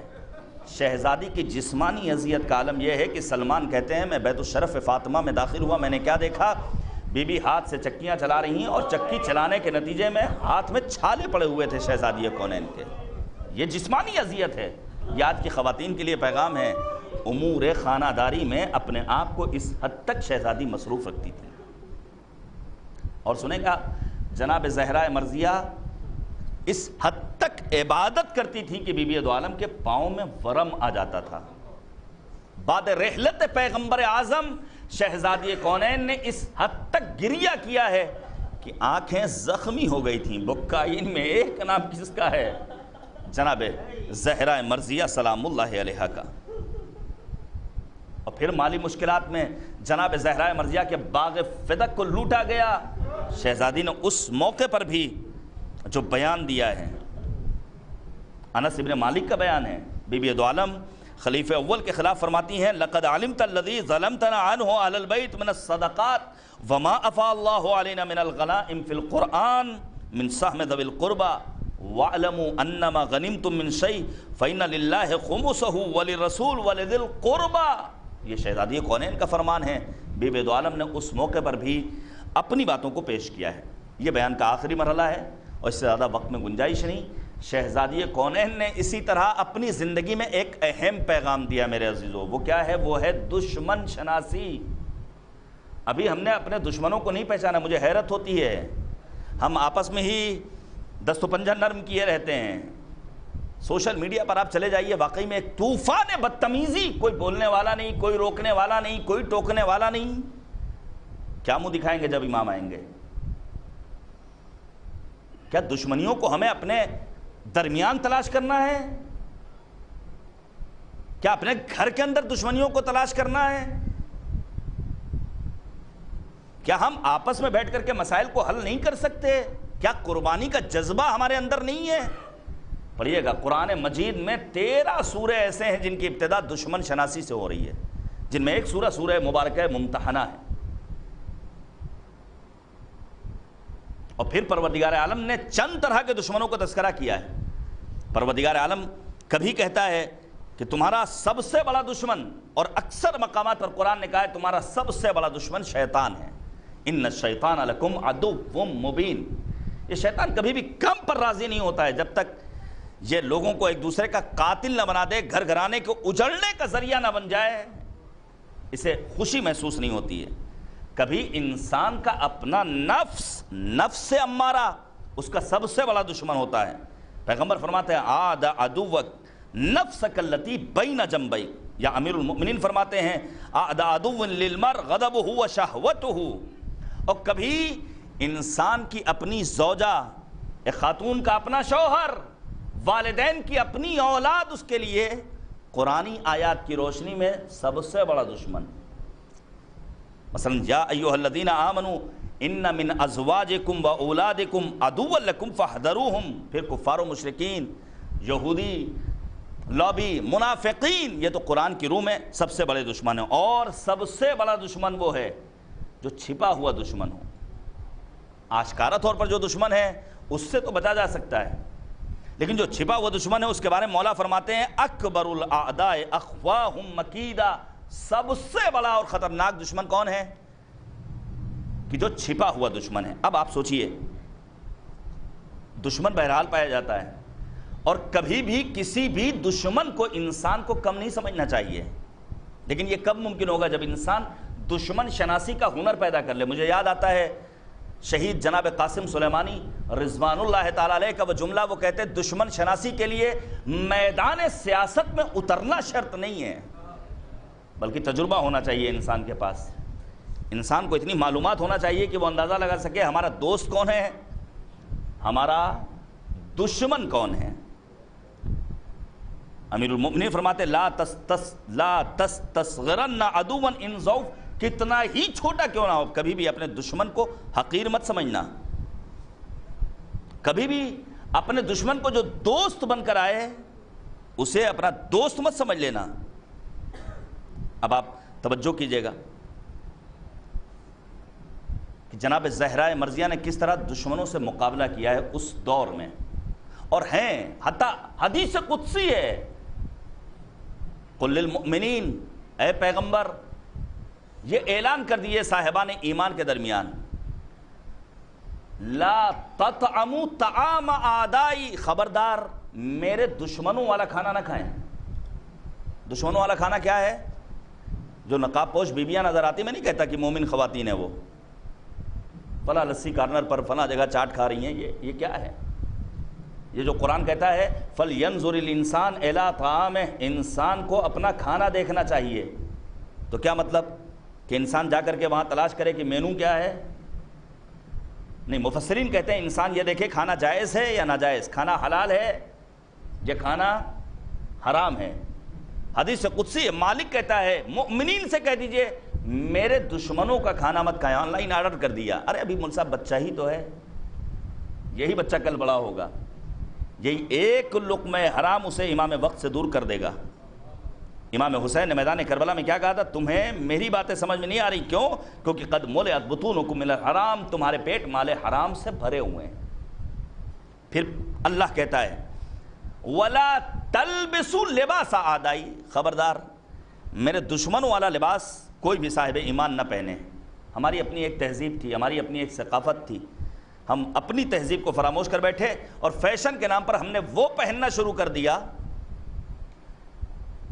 وہ لباس اختیار کر لیا جس کے نتیجے میں بعض گھرانوں میں لڑائیاں ہو رہی ہیں۔ اور میں پھر گزارش کروں گا گھر کے اندر بھی اچھا لباس پہننا چاہیے، حتیٰ اگر بچے کمسین ہیں تو یہ نہیں کہ جس لباس میں چاہا چل دیے، کیپری پہن کر، سینڈو بنیائن پہن کر، یا حتیٰ اتنی زیادہ گرمی لگ رہی ہے کہ بنیائن ہے ہی نہیں۔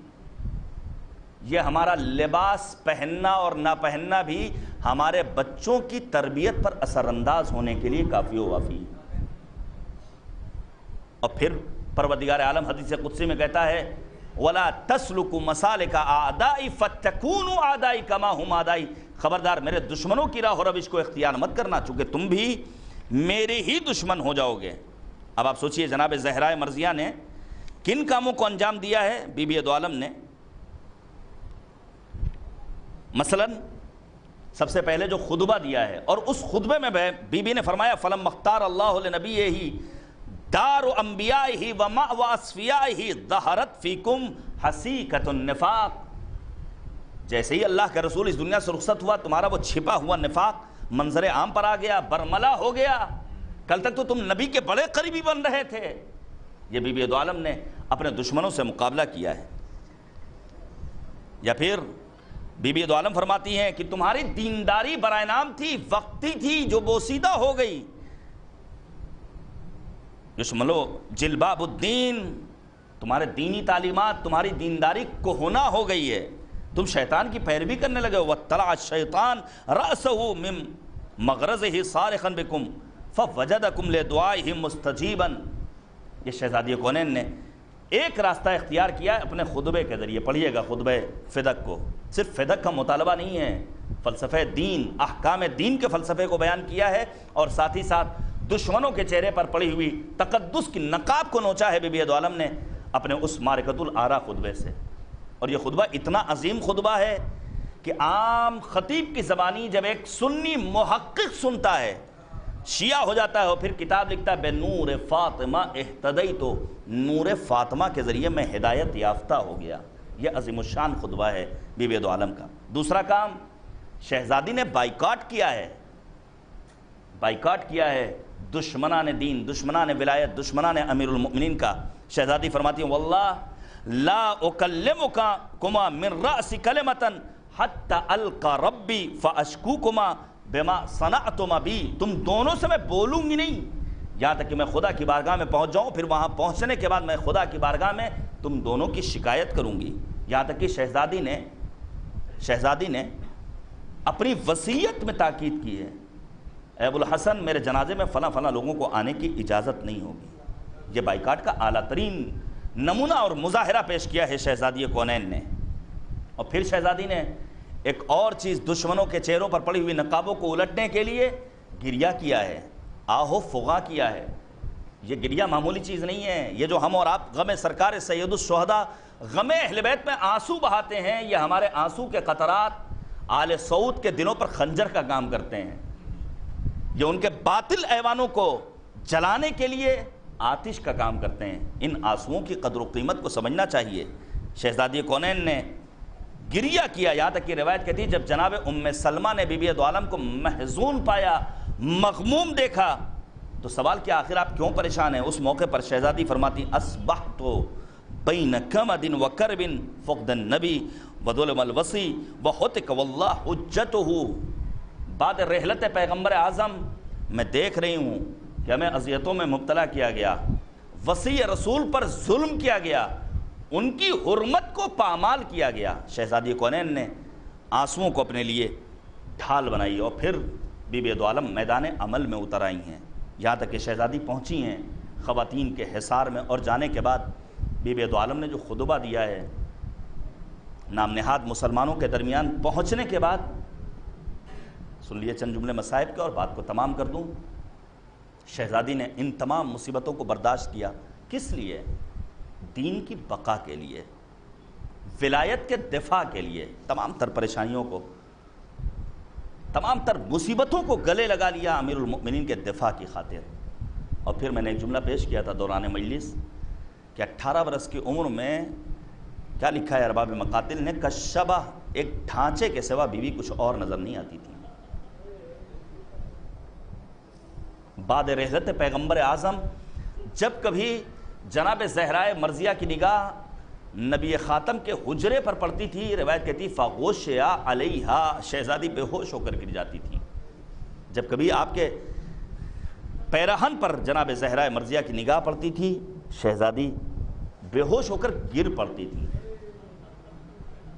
اور پھر سوچئے ایک مجلس، عمومی مجلس ہے، دیسے کی مجلس ہے، اتنے سارے لوگ آ گئے ہیں، لیکن ذرا اہل بیت کی مصیبتوں کو آپ پہچانیں گے؟ پنجتن پاک کو مد نظر رکھیے، رسول خدا بانی اسلام ہے، جنازے میں کتنے افراد نے شرکت کی؟ امیر المؤمنین مبلغ اسلام ہے، وصی رسول ہیں، خلیفۃ المسلمین ہیں، خلیفہ بلا فصل پیغمبر خاتم ہیں، شب کے سناٹے میں امیر المؤمنین کا جنازہ اٹھا ہے۔ اور زہرہ مرضیہ یہ وصیت ہی تھی، اے ابو الحسن غسلنی وکفنی وحنطنی ودفنی باللیل، مجھے رات کی تاریکی میں غسل و کفن و حنوط کی منزلوں سے گزار کر سپرد لحد کیجیے گا۔ امام حسن کے جنازے کا عالم کیا ہے؟ واحد جنازہ تاریخ آدمیت کا جو گھر سے گیا بھی اور گھر واپس بھی آیا ہے، پیر بارانی ہوئی ہے آپ کے جنازے پر۔ لیکن ان چاروں حضرات کی خدمت میں دست ادب جوڑ کر فقط مقدمانہ طور پر کہنا چاہوں گا، آپ کا جنازہ مظلومیت کے ساتھ اٹھا، ہمیں منظور، ہمیں قبول، ہم مانتے ہیں، لیکن اے نبی خدا، اے امیر المؤمنین، اے بی بی دو عالم، اے امام حسن مجتبی، کم افراد کی موجودگی میں صحیح آپ کو غسل دیا گیا، آپ کو کفن دیا گیا، آپ کو سپرد لحد کیا گیا، لیکن ہائے رے مظلوم کربلا حسین ابن علی،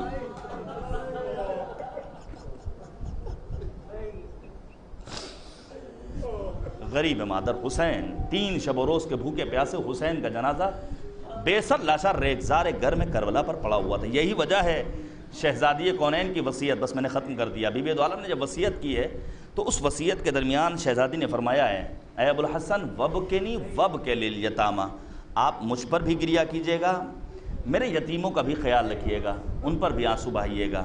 زینب کا نام لیا، حسن مجتبی کا نام لیا، ام کلثوم کا نام لیا، اور پھر خصوصیت کے ساتھ یہ فقرہ لکھا ہوا ہے۔ شہزادی فرماتی ہیں کہ طف کے میدان میں شہید ہو جانے والے میرے چھوٹے لال حسین کا خاص خیال رکھیے گا۔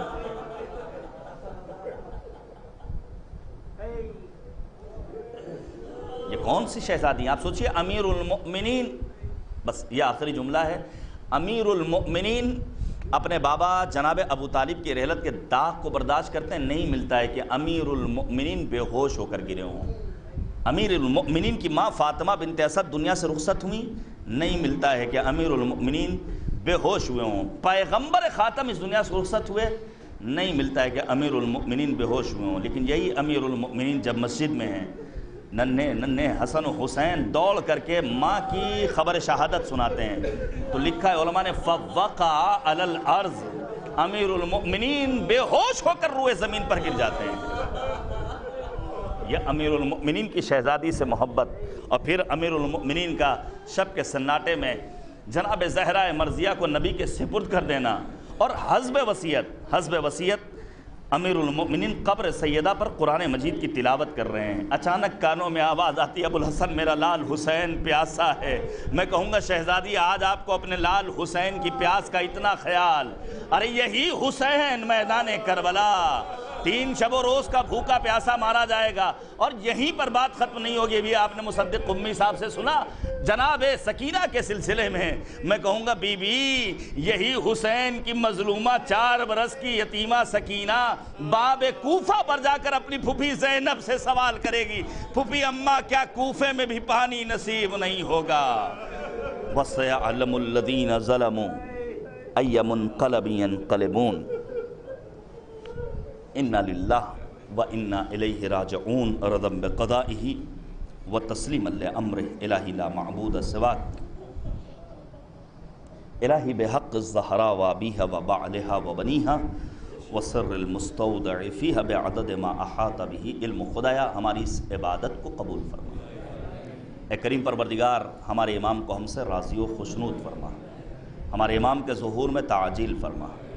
معبود واسطہ ہے عظمت محمد اور آل محمد کا، جن کے اصال ثواب کی مجلس اعضا ہے، ان کے درجات کو بلند سے بلند تر فرما، ان کی مغفرت فرما، ہمارے جملہ مرحومین کو جوار رحمت میں جگہ کرامت فرما، ہم سب کی عاقبت بخیر فرما۔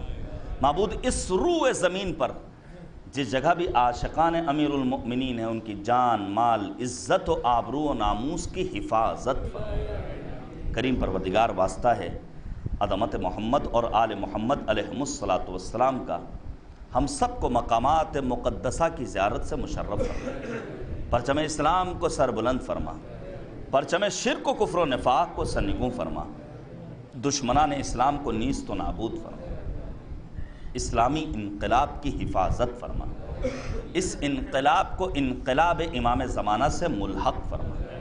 معبود واسطہ ہے عظمت محمد اور آل محمد علیہ السلام کا جملہ مؤمنین، علماء، افاضل، واعظین، خطباء، شعراء، ذاکرین، مراجع اعظام، بالخصوص رہبر معظم انقلاب حضرت آیت اللہ العظمیٰ خامنئی محافظ کربلا جناب آیت اللہ العظمیٰ سیستانی سید مقاومت جناب سید حسن نصر اللہ کو اشرار کے شر سے محفوظ رکھ۔ اے کریم پروردگار ہمارے اعمال کو اس لائق بنا دے کہ امام ہمیں اپنے اعوان و انصار میں شمار فرمائے۔ ربنا تقبل منا انکا انت السمیع العلیم۔ گزارش ہے کہ ایک مرتبہ مزید سورہ حمد اور 3 مرتبہ سورہ توحید پڑھ کر مرحومہ و مغفورہ ملکہ بیگم بنت جناب سید سلطان احمد مرزا، مرحومہ مرضیہ بیگم بنت الفت حسین، بالخصوص وہ 4 ہمارے مومن جوان اور اپنے تمام مؤمنین اور مرحومین کی ارواح کو ارسال فرمائیں۔ اللہم صلی علی محمد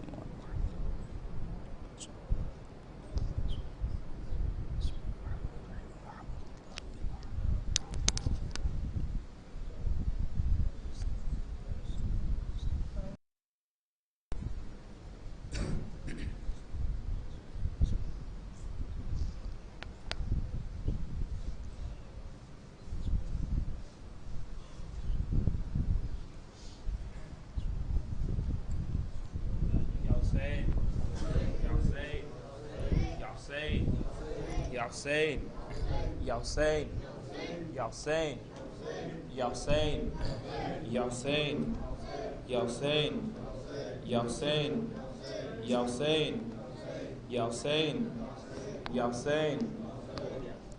کربلا والے یاد آئیں گے، پانی پیاسوں کو جب پلاؤ گے،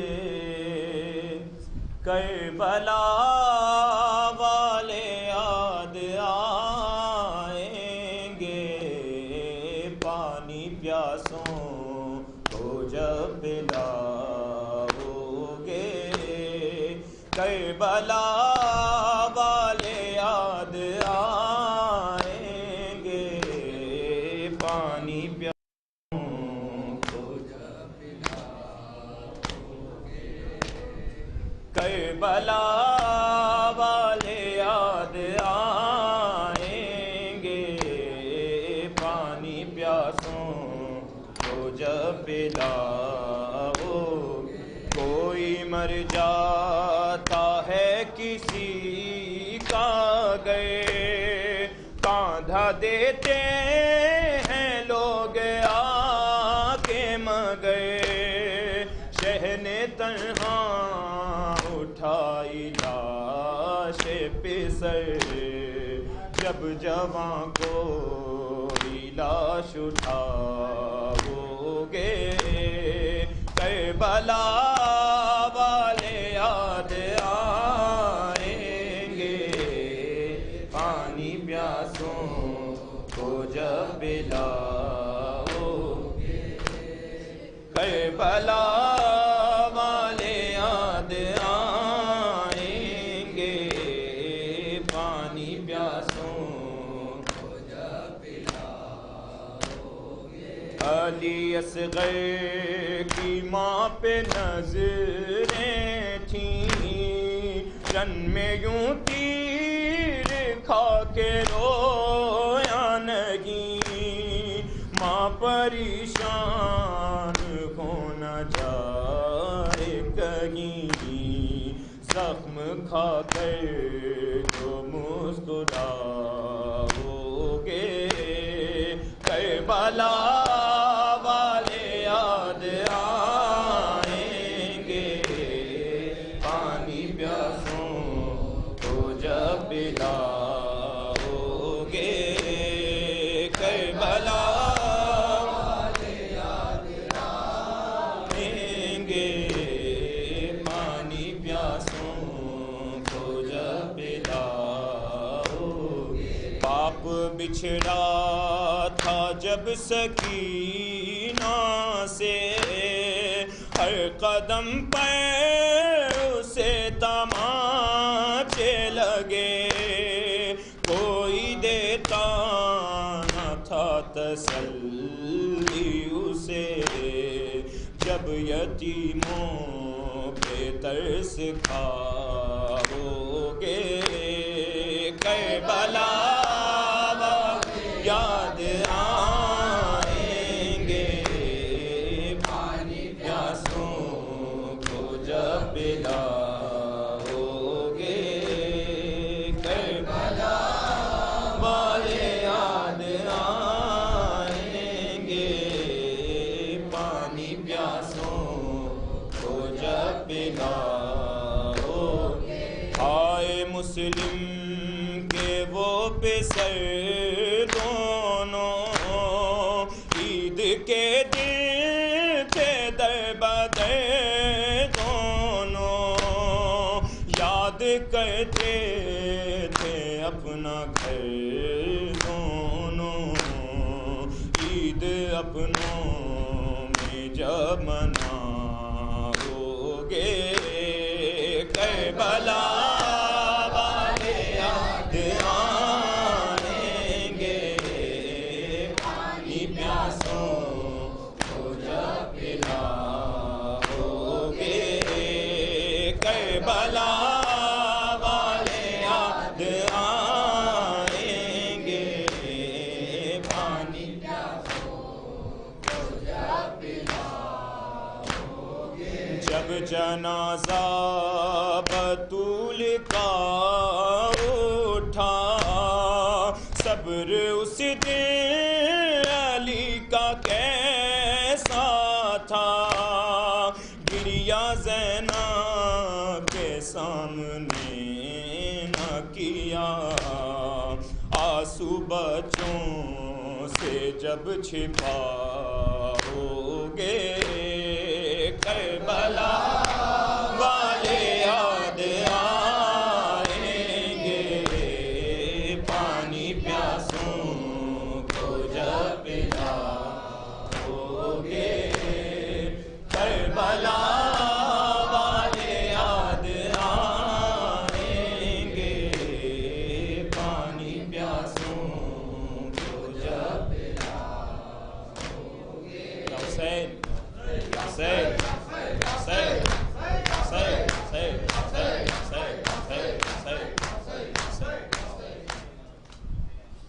صلى الله عليك يا أبا عبد الله وعلى الأرواح التي حلت بفنائك، عليك مني جميعا سلام الله أبدا ما بقيت وبقي الليل والنهار، ولا جعله الله آخر العهد مني لزيارتكم.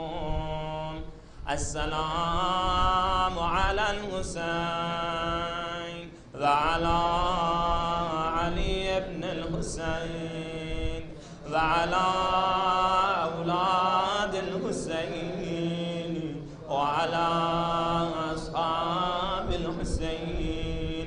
السلام عليكم ورحمة الله وبركاته. السلام عليك يا مولاي يا غريب الغرباء. السلام عليك يا معين الضعفاء والفقراء. السلام عليك يا شمس الشموس. السلام عليك يا أنيس النفوس. السلام عليك أيها المدفون بعرض طوس. السلام عليك يا مغيث الشيعة والزوار في يوم الجزاء. السلام عليك يا سلطان العرب والعجم علي بن موسى الرضا. روحي وجسمي لك الفداء ورحمة الله وبركاته. صلى الله عليك يا مولانا يا صاحب العصر والزمان. الأمان الأمان الأمان من فتنة الزمان. السلام عليك يا خليفة الرحمن. السلام عليك يا شريك القرآن. السلام عليك يا مظهر الإيمان. السلام عليك يا إمام الإنس والجان. السلام عليك يا إمام زماننا هذا عجل الله تعالى فرجك وسهل الله تعالى مخرجك وذكورك وجعلنا الله من أعوانك وأنصارك وشيعتك ومحبيك. السلام عليكم ورحمة الله وبركاته.